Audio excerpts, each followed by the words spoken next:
"You actually came," one executive laughed when the curvy secretary entered. Another whispered, "Lucan only invited her as a joke." Imogen heard him. So did the devastatingly handsome Mafia boss waiting at the table. She calmly removed her coat, revealing a fitted black dress that made every conversation stop. Lucan stared. Imogen walked straight to him, placed his forgotten contract in front of his plate, and smiled. "Relax, Mr. Serrano. I know why you invited me." His expression changed. "Then why are you here?" She leaned closer. "To see who ends up embarrassed." Lucan Serrano had watched men discover they were about to lose fortunes with more composure than he managed in that moment. Imogen knew. Worse, she had known before she walked through the door. Across the private dining room, Marcel Dane lowered his wineglass with suspicious care. The executive who had laughed suddenly became fascinated by his napkin. Lucan pulled out the chair beside him. "Sit." Imogen raised one eyebrow. "Please," he added. That earned him the faintest smile. Dinner resumed, although not comfortably. Imogen behaved as if nothing unusual had happened. She discussed the upcoming Rotterdam acquisition, corrected a scheduling conflict for Monday, and politely answered Marcel when he asked about a mystery novel she had recommended. Lucan barely touched his food. The black dress had shocked him. Yes. It followed the generous curves her office clothes usually treated as irrelevant information. Her dark hair, normally pinned into practical submission, fell softly around her face. But the longer he watched her, the more irritating his initial reaction became. Nothing fundamental about Imogen had changed. The dry humor was familiar. So was the calm intelligence. Even the expression she gave people when they said something foolish was one Lucan had seen hundreds of times over the rims of her large glasses. He simply had never examined why he enjoyed provoking it. Then Graham Voss, one of Serrano Global's younger executives, began explaining the financing structure for the Rotterdam deal. Imogen stopped eating. Lucan noticed immediately. "What?" Graham glanced at him. "Excuse me?" "I wasn't asking you." Every eye shifted toward Imogen. She set down her fork. "The currency exposure is wrong." Graham stiffened. "No, it isn't. The Dutch projections were revised Thursday. You're using Wednesday's conversion assumptions." "I reviewed those numbers myself." "Yes," Imogen said pleasantly. "That's what concerns me." Marcel coughed into his fist. Graham flushed. "Miss Reed, this is hardly—" "Show me." Lucan's voice ended the argument. A tablet appeared. Figures were opened. Imogen leaned toward the screen, found the relevant line, and pointed.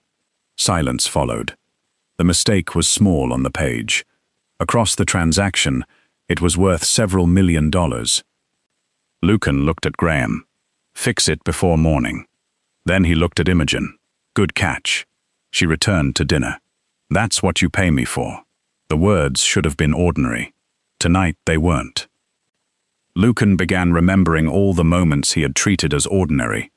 Contracts appearing on his desk before he realized he needed them. Impossible meetings rearranged without complaint. Discrepancies caught before they became disasters. He had considered himself exceptionally observant.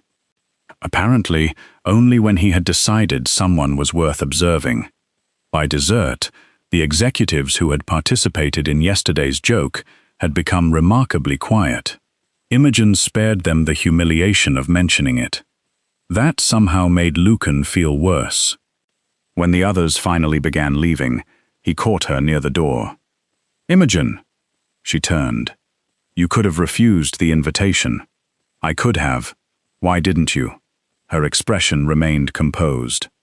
"Because then you would have learned nothing." Lucan stepped closer. He was accustomed to people retreating when he did that. Imogen didn't move. "And what exactly did I learn?" "That I'm not desperate for your attention." His jaw tightened. She adjusted the contract beneath her arm. "And perhaps something else." "What?" "That laughing at someone is much easier when you've decided they don't know you're doing it." For once, Lucan had no defense disguised as wit. Imogen gave him a professional smile. "Good night, Mr. Serrano." She walked away without looking back. Marcel appeared beside Lucan several seconds later. "You invited her as a joke." Lucan's gaze remained fixed on the empty doorway. "Stop saying that." "Why? Is the joke less funny now?" Lucan turned his head slowly. "Marcel." "I'm stopping." He wasn't. Monday morning, Imogen Reed arrived at Serrano Global wearing a cream cardigan, sensible navy skirt, large glasses, and the expression of a woman whose weekend had contained absolutely no mafia bosses staring at her over candlelight. Lucan found this inexplicably irritating. At 9:12, she entered his office with his schedule. Zurich moved to 11. Legal needs 15 minutes before the Valenti call. "Your security briefing is at 3, and I cancelled dinner with Senator Bell's committee because accepting it would put you in the same room as 2 people currently being investigated for bribery." Lucan stared at her. Imogen glanced down at herself. "Is something wrong?" "No." "Excellent." She placed a folder on his desk. "You're staring." Lucan looked at the folder. "I'm thinking. That must be it." She left. From the sofa, Marcel lowered his newspaper. "You expected the dress again?" "No. Of course not." "Marcel, the teasing would have been easier to dismiss if the office hadn't changed after Friday." People whispered. Some had discovered Imogen was beautiful and suddenly behaved as though this were breaking corporate news. Others speculated about what had happened between her and Lucan. Imogen ignored all of it. She didn't dress differently. She didn't flirt. She didn't exploit the attention. Instead, she continued doing what she had apparently been doing for years, quietly preventing highly paid people from making expensive mistakes. Lucan started noticing. At 10:30, she intercepted a contract because an indemnity clause had been altered after legal approval. At noon, she rearranged a negotiation after discovering the opposing chairman's flight had been delayed before his own staff informed him. At 2, Lucan heard her speaking softly to a junior assistant whose mother was in the hospital. "Go," Imogen said. "I'll cover your afternoon." "I can't. Mr. Serrano has—" "Mr. Serrano will survive." Lucan, passing behind them, stopped. Imogen looked at him. He considered objecting. "Go," he told the assistant. After she hurried away, Lucan asked, "How did you know?" "She has rescheduled the same medical appointment 3 times. "You remember everyone's appointments?" "No, I remember patterns." That answer followed him into his next meeting. Lucan had built an empire by recognizing patterns. Shipping routes, political loyalties, weak competitors, men likely to betray him. Yet somehow, he had categorized Imogen years ago and stopped looking. Secretary, efficient, bookish, safe, professor. The nickname bothered him now. That afternoon, he heard 2 executives use it near the elevators. Professor Reed saved Graham's ass again. Lucan stopped walking. Both men straightened. "If you mean Miss Reed," he said, "use her name." Neither argued. Imogen, standing 10 feet away with a stack of reports, had heard him. She waited until the men disappeared. "You don't need to police nicknames for me. I should have stopped it before." "Yes. No gratitude, no reassurance, just agreement." It landed harder than accusation. That evening, most of the executive floor emptied, while Lucan remained behind reviewing acquisition documents. At 7:40, he stepped outside and found Imogen still at her desk, glasses slightly lower on her nose, reading 2 spreadsheets simultaneously. "Why are you still here?" She didn't look up. "Because tomorrow you intend to negotiate a 9-figure logistics agreement using projections that assume a port expansion will finish on schedule." "It won't? It has missed every deadline for 14 months. Lucan took the report she offered. She had marked 3 pages. He read them. Again, she was right. How long have you been doing this? Imogen finally looked at him. My job? No, seeing things everyone else misses. A small smile touched her mouth, long enough to recognize the difference between being invisible and being underestimated. Lucan went silent. Friday's dress had forced him to look.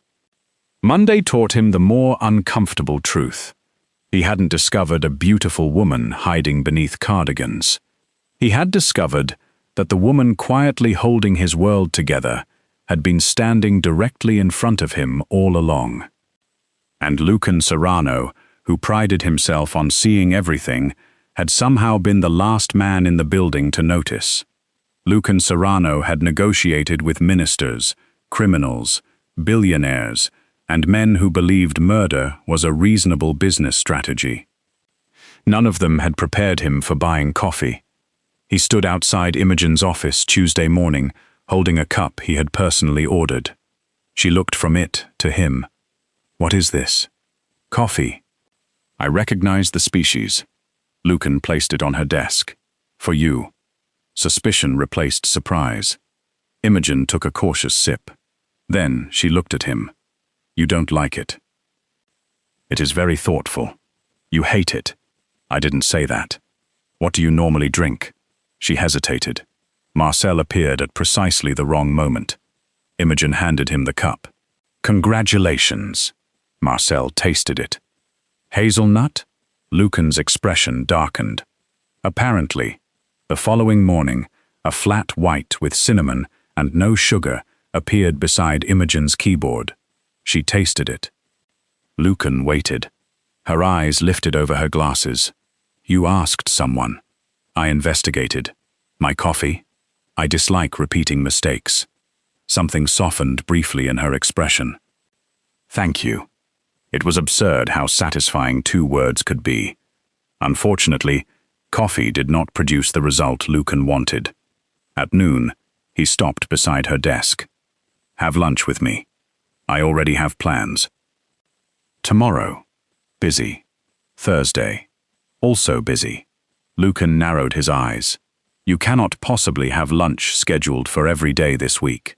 Imogen opened her calendar. I can show you. He stared at her. She stared back.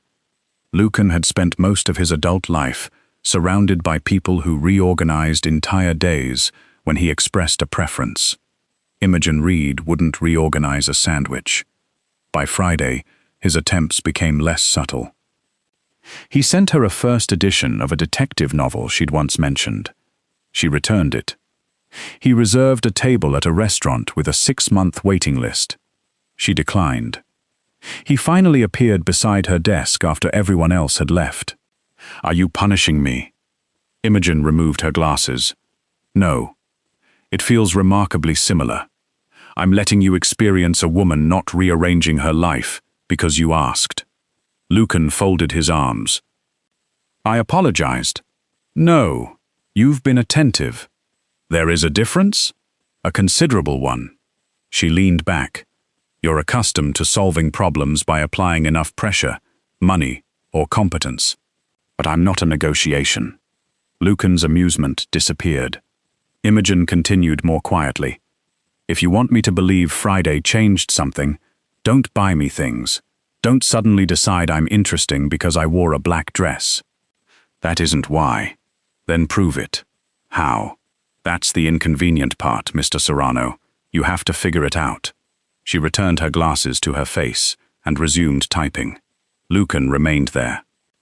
Was the coffee at least correct? Imogen's mouth twitched. Yes. He nodded once, accepting the smallest victory available. When he entered his office, Marcel was waiting.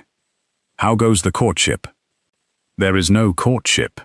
Ah, so the first edition, restaurant reservation, and caffeine surveillance are part of an internal efficiency program. Lucan poured himself a drink. She thinks I'm trying to impress her. You are. Lucan shot him a look. Marcel shrugged. Your problem is that you're trying to impress her like Lucan Serrano. I am Lucan Serrano. Exactly. Lucan paused. For once, the joke contained something useful. The next morning, There were no flowers, gifts, or impossible reservations. Instead, Lucan called Imogen into his office and handed her a chair. "I want your assessment of the Marseille expansion." She blinked. "Finance already submitted one." "I didn't ask what finance thinks." He opened the report. "I asked what you think." For the next 40 minutes he listened. Actually listened. He challenged her assumptions, and she challenged his. She identified operational weaknesses 3 departments had missed. When they finished, Lucan closed the folder. "You should be in these strategy meetings." Imogen studied him, searching for flattery. She found none. "Is that another attempt to get me to dinner?" "No." A beat passed. "Good." She stood. At the door, she glanced back. "I'm free Wednesday." Lucan went completely still. "For lunch," she clarified. Then she left. Marcel, who had somehow materialized in the adjoining doorway, smiled. Lucan pointed at him. Not one word. Marcel raised both hands. For almost 3 seconds he obeyed. Andrew Larkin arrived Wednesday morning, carrying a laptop, 3 encrypted drives, and absolutely no fear of Lucan Serrano. Lucan disliked him almost immediately. There was no defensible reason for this. Andrew was the cybersecurity consultant hired to audit Serrano Global's infrastructure after several suspicious access attempts. He was competent, discreet, and irritatingly polite. The problem began when Imogen noticed the book beneath his laptop. "Dorothy Sayers?" Andrew looked delighted. "You know her?" "I have standards." 10 minutes later, they were debating mystery novels beside Imogen's desk. Lucan watched through the glass wall of his office. Marcel followed his gaze.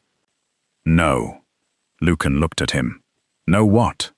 "Whatever you're thinking. I'm watching my employees. Andrew isn't your employee. That makes it worse." At lunch, Imogen kept the promise she had made Lucan. They ate together. Lucan discovered she preferred old bookstores to luxury boutiques, hated inspirational business books, and had once been banned from a university trivia competition because her team won 4 years consecutively. He also discovered she could make him laugh. Not politely. Actually laugh. For 45 minutes, Lucan forgot that half the city feared his name. Then, they returned to the office, and Andrew handed Imogen a crossword clue he'd been unable to solve. She solved it in 8 seconds. Andrew grinned. "You're terrifying." "So I've been told." "You're having lunch with me tomorrow." Imogen smiled. "Is that a question?" "It became one when you looked at me like that." Lucan stopped walking. Thursday at 12:14, Andrew and Imogen left together. At 12:31, Lucan called her. She returned at 12:40. "You needed me?" Lucan handed her a document. Imogen read it. "This requires my signature?" "Yes." "No, it doesn't." Lucan glanced at the page. She was correct. "Anything else?" "No." She left. At 1:17, he called her again, this time regarding a calendar conflict. At 1:43, again. Imogen entered, carrying her notebook. "What now?" Lucan considered the question. Before he could invent an answer, Marcel spoke from the sofa. "You know she's your secretary, not a hostage." Lucan's eyes hardened. "I know." "Then stop summoning her every 6 minutes." "It's been 12. Marcel stared at him. "That's somehow worse." Imogen pressed her lips together. Lucan noticed. "Are you laughing?" "No." "You are. Would it help if I apologized?" "No." "Then I'm not." She turned toward the door. Lucan heard himself ask, "Did Larkin make you laugh at lunch?" Imogen slowly looked back. There was enough silence for Lucan to recognize his mistake. Marcel became intensely interested in his phone. "Yes," Imogen said. Lucan waited. Nothing followed. "About what?" "A joke." "What joke?" "One that was funny." Marcel's shoulders shook. Lucan ignored him. The situation deteriorated during Friday's security meeting. Andrew sat opposite Imogen. Halfway through a grim presentation about network vulnerabilities, he slid a note across the table. Imogen read it. She laughed softly. Lucan stopped speaking. Is something funny? Every executive froze. Imogen looked up. Yes. Would you like to share? Not particularly. Marcel lowered his head. Andrew, to his credit, looked only mildly alarmed. Lucan continued the meeting with the expression of a man considering hostile acquisition as a personality trait. Afterward, Marcel followed him into his office. You cannot threaten a cybersecurity consultant because he understands crossword puzzles. I haven't threatened anyone. Your face has. Lucan loosened his tie. He's interested in her. Yes. The immediate answer annoyed him more. And she's interested in him. Marcel studied his oldest friend. You could ask her. Lucan gave him a flat look. That would require admitting you care, Marcel added. Silence. There it was. Lucan could command hundreds of men across a sophisticated criminal empire. He could make competitors abandon deals with a phone call, and politicians reconsider loyalties before breakfast. But Imogen had done something far more dangerous. She had given him no control at all. Andrew was free to make her laugh. Imogen was free to enjoy it. And Lucan was discovering that jealousy became remarkably uncomfortable when there was no enemy to punish. Sabine Hawthorne had spent years believing she understood the hierarchy of Serrano Global. Power sat at the top. Beauty stood comfortably beside it. And women like Imogen Reed organized the calendar. The executive reception on Friday evening disturbed that arrangement. Imogen had attended because Lucan required senior operational staff present. She wore a dark emerald dress beneath a tailored jacket, her glasses still firmly in place. She looked like herself. That seemed to bother Sabine more than any transformation could have. Lucan was speaking with investors when he noticed Sabine approach Imogen near the bar. He couldn't hear them yet. He saw Imogen's posture change. That was enough. Sabine smiled. You've become adventurous lately. With what? Your wardrobe. Imogen glanced at her dress. It has sleeves, Sabine. Try to recover. Sabine's smile tightened. I simply admire your confidence. Some women with your figure would be more cautious. Imogen became very still. Lucan started toward them. Marcel caught his arm. Wait. Lucan looked at him with enough menace to empty rooms. She doesn't need rescuing, Marcel said quietly. Lucan hated that Marcel was right. Across the room, Sabine continued. Of course, confidence can be useful when someone is trying to attract a particular kind of attention. Whose? Sabine glanced toward Lucan. The implication was obvious. Imogen followed her gaze and understood. Then she smiled. You think I changed how I dress to seduce my boss? I didn't say that. No, you wanted me to say it for you. Several nearby conversations had gone quiet. Sabine lowered her voice. You should be careful, Imogen. Attention from powerful men can make people overestimate their position. Imogen's expression remained almost pleasant. Interesting. What is? You keep discussing my body because discussing my work would require admitting I'm better at mine than you are at yours. Sabine's face emptied. Imogen took a sip of champagne. And if my existence in a fitted dress creates a strategic crisis for you, perhaps strategic relations needs new leadership. Marcel looked at Lucan. Lucan almost smiled. Almost. Sabine noticed him then. Her confidence faltered. Lucan, we were only talking. I heard. 2 words. Nothing more. For the rest of the reception, he said nothing about it. That surprised Imogen. It also disappointed a small part of her she refused to examine. But the following Monday, Sabine received notice of a formal review. Not for insulting Imogen, for a pattern. Lucan had ordered human resources and outside counsel to examine complaints involving Sabine's treatment of assistants, junior analysts, and support staff. There were 11. Imogen entered his office carrying the review summary. "You did this because of Friday. Friday made me ask whether it was an isolated incident. And it wasn't." She studied him. "You could have fired her." "Yes. Why didn't you?"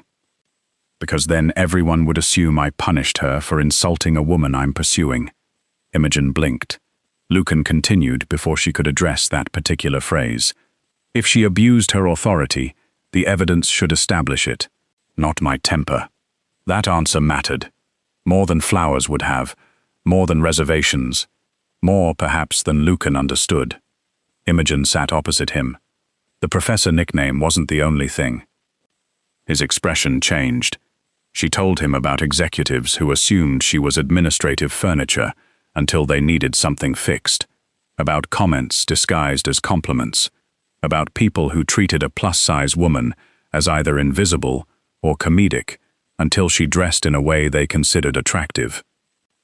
Lucan listened without interrupting. Finally he said, "And I allowed part of it." "Yes."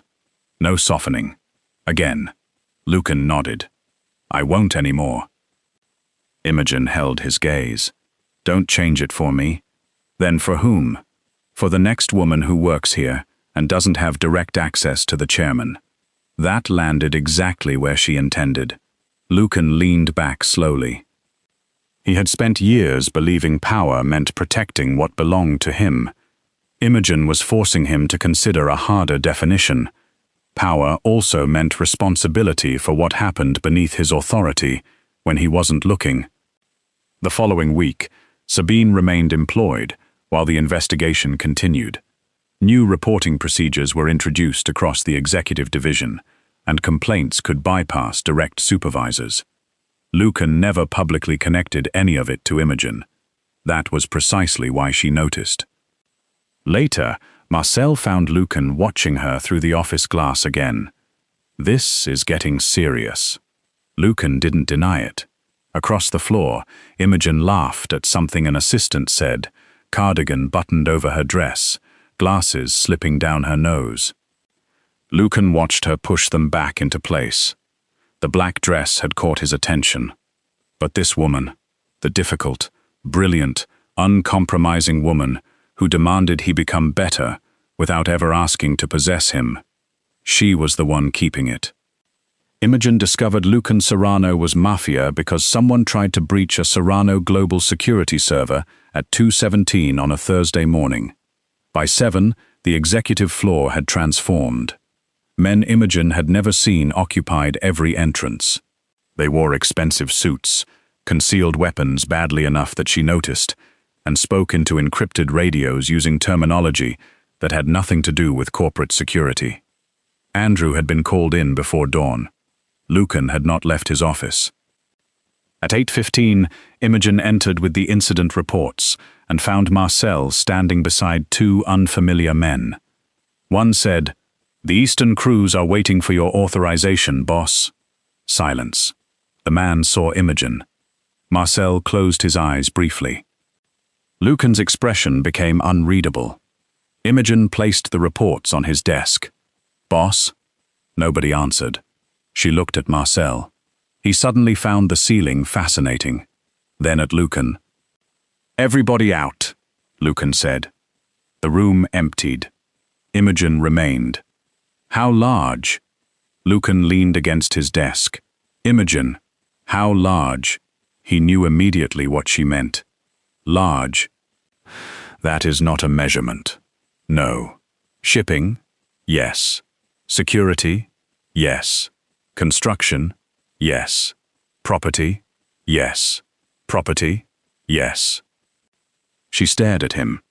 The unexplained meetings, the private terminals, the men who call Marcel before they call your legal department.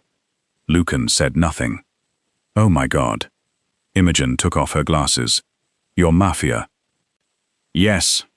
Not allegedly. Not connected. Yes." She laughed once, without humor. And you thought this wasn't relevant information. There are things I couldn't tell you. You could have told me something. You never asked. Her eyes widened. That's your defense. Lucan paused. It's not a very good one. No, Lucan. It is spectacularly bad. It was the first time she had used his first name while angry. Under different circumstances, he might have enjoyed it. She paced once across the office. How much of Serrano Global is real? All of it. And the rest? Lucan chose his words carefully. Serrano Global is legitimate. It also gives me access, infrastructure, and influence. Outside it, I control organizations operating across ports, private networks, protection systems, underground finance, and territories that don't appear on corporate reports. Imogen went quiet. For the first time since he'd known her, Lucan saw fear reach her face. Not theatrical fear. Calculation. You kill people. Lucan didn't insult her with an easy lie. I have ordered things you would not accept. The honesty hurt more. Imogen looked toward the windows. So every time I stayed late, you were protected. I didn't ask whether I was protected. Lucan stopped. She faced him. I was deciding whether I was safe. That distinction struck him harder than anger. You were never a target because of me. Until I am. Lucan couldn't promise otherwise. Imogen saw the answer in his silence. She picked up her glasses but didn't put them on. What exactly did you think would happen if this became serious between us? I didn't know if it would. And now? Lucan crossed the distance between them, then deliberately stopped several feet away. Now I know I should have told you before asking you for anything more. Imogen's eyes burned with anger, and something worse. Hurt. That was what finally stripped the argument from him. He could order men across half the city to move before sunrise. He could shut down routes, freeze money, erase threats. He could not command her to forgive him. If you want to resign, he said, you can. She stared at him. No retaliation, no interference with your career, no surveillance disguised as protection unless there's an immediate threat connected to me. You'd let me walk away? The question was quiet. Lucan's jaw tightened. I don't want you to. That wasn't my question. Yes. The answer cost him. Perhaps that was why she believed it. Imogen put her glasses back on. I need time. You have it. She reached the door, then stopped. Lucan? Yes? The frightening part isn't that you're dangerous. He waited. Her hand tightened around the handle. It's that knowing what you are doesn't make this as easy as it should. She left. Lucan remained motionless. Marcel entered several seconds later. How bad? Lucan looked toward the closed door. She knows. Marcel winced. And? She hasn't decided whether she's leaving. For the first time in years, the most feared man in the city could do nothing but wait for someone else's choice. And that frightened him more than any enemy ever had. Imogen took 6 days to decide whether to leave Serrano Global. Lucan did not ask once. That was how she knew the choice he had given her was real. He kept their conversations professional. He stopped finding reasons to appear at her desk. Even the coffee disappeared. Strangely, she missed it. On the 7th morning, Andrew Larkin closed the door to the conference room and placed an offer letter in front of her. My firm needs a director of operations. Imogen stared at the title. This is a substantial promotion. You've been doing executive-level work without the title for years. She looked at him. Andrew smiled. And before you ask, no, this isn't an elaborate attempt to get a date. Good. The date invitation would be separate. Imogen laughed. Unfortunately, Lucan walked past the glass wall at exactly that moment. He saw Andrew. He saw the letter. He saw Imogen laughing. Marcel, beside him, murmured, "Keep walking." Lucan kept walking. Barely. That afternoon, Imogen entered his office and placed the offer on his desk. Lucan read it. His expression revealed nothing. You should consider it. I am. The answer hurt more than he expected. Director is closer to the work you should be doing. Yes. Compensation is fair. Yes. Lucan set the letter down. Every instinct that had built his empire told him to eliminate the problem. Buy Andrew's firm. Double Imogen's salary. Create a title. Make leaving irrational. Instead, he asked, "What do you want?" Imogen studied him. "I want to know whether staying here means always being your secretary first and the woman you're interested in second." "No," you answered quickly. "Because I've had 6 days to understand how badly I've handled both." She folded her arms. Lucan rose. "The night I invited you to dinner, I thought I was doing something amusing. You were." "I was arrogant. Yes. And wrong." Imogen's face remained guarded. "About what?" "About you wanting my attention." He stepped closer, stopping before the distance became pressure.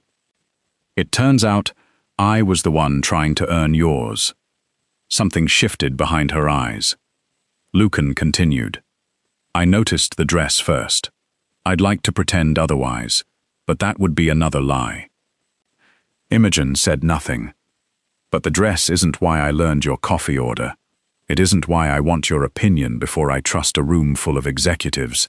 It isn't why I know you push your glasses up when you're about to tell me I'm wrong." Her mouth almost moved. "It isn't why I hate Larkin.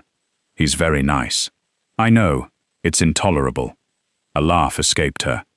Lucan smiled briefly, then became serious again. "I fell for the woman who returned my gifts, corrected my contracts, challenged how I run my company, and made me understand that having power over people is not the same as deserving their respect." Imogen's humor faded. "And the Mafia? Still real. The danger? Also real. You cannot promise me a normal life." "No. Can you promise honesty?" Lucan hesitated. "Not about every operation, but about anything that affects your safety, your choices, or us." "Yes." Imogen looked at the offer letter. "If I stay, I won't stay because we're together. I know.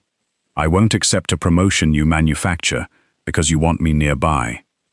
Then we establish an independent review, outside assessors, documented performance criteria. Marcel recuses himself. So do I. And if they decide I'm not qualified, you don't get the position." She searched his face. "And if I take Andrew's offer?" Lucan's jaw flexed. "I will hate it. Lucan, but I won't stop you." There it was again. Choice. The one thing a man accustomed to controlling outcomes had finally learned to give her. Imogen moved closer. "Andrew also asked me on a date." Lucan went very still. She waited. His expression passed through jealousy, irritation, and disciplined suffering. "And I declined." Air returned to his lungs. "Why?" "Because I'm interested in someone else." Lucan's gaze dropped to her mouth before returning to her eyes. "Someone deserving?" "The evidence is mixed." He almost laughed. Imogen touched his tie, straightening something that wasn't crooked. "You don't get forgiven because you fell in love with me." "I know. You don't get to turn me into something you own." "I know. And if you ever invite me somewhere as a joke again." "I know." She smiled. "You're learning. Painfully." Imogen kissed him. It was brief, deliberate, and entirely on her terms. When she stepped away, Lucan Serrano, the man who could silence a room by entering it, looked momentarily incapable of speech. Marcel opened the office door without knocking. He took one look at them. "You invited her as a joke." Lucan closed his eyes. "Marcel." Imogen laughed. This time, Lucan didn't mind being the punchline. 1 year later, the name on Imogen Reed's office door no longer said Executive Secretary. It read, Director of Executive Operations. The promotion had taken 4 months, 2 outside assessors, an independent compensation review, and a unanimous recommendation from a committee Lucan had deliberately excluded himself from. Imogen had earned it, which was why she was particularly annoyed when Lucan entered her office without an appointment. She looked over her glasses. "Do you need something, Mr. Serrano?" Lucan placed a reservation card on her desk. "Dinner." Imogen looked at the card, then at him. "Is this another joke?" His expression became completely serious. "I haven't made that mistake twice." She leaned back. Their relationship had survived 12 months of arguments, impossible schedules, security protocols, and Lucan learning that "I'll handle it" was not an acceptable response to every problem. Imogen had learned things too. She had learned that the feared mafia boss secretly read the mystery novels she left at his apartment, that he remembered everyone's coffee order now, that he still became irrational whenever Andrew visited, and that beneath Lucan's need for control was a man slowly discovering that love required something power never had: trust. "What's the occasion?" she asked. Lucan reached inside his jacket. Imogen's eyes narrowed. He produced a small black box. She stared at it. Lucan opened his mouth. "No." His eyebrows lifted. "You're not proposing before dinner." "Why?" "Because I haven't eaten." For perhaps the first time in criminal history, Lucan Serrano was defeated by blood sugar. He slowly returned the box to his jacket. "Dinner first." Imogen smiled. "You're learning." Very slowly. He offered his hand. She looked at it for a moment before taking it. The first time Lucan had invited Imogen to dinner, he'd assumed she would feel lucky simply because he had noticed her. He had been wrong about almost everything. She had never needed his attention to become beautiful, never needed his power to become important, never needed his approval to know her worth.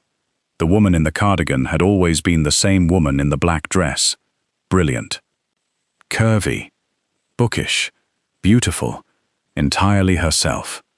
Lucan had simply needed to become a better man before he could see all of her. At the door, Imogen squeezed his hand. "Lucan?" "Yes? If the proposal is terrible, I'm saying no." He looked offended. "I planned it for 3 months. That doesn't answer my concern." A reluctant smile crossed his face. "Dinner first, Professor." Imogen stopped. Lucan immediately realized his mistake. Then she laughed and pulled him toward the elevator. "Come on, Mafia boss." He followed. "That's why I'm still teaching you."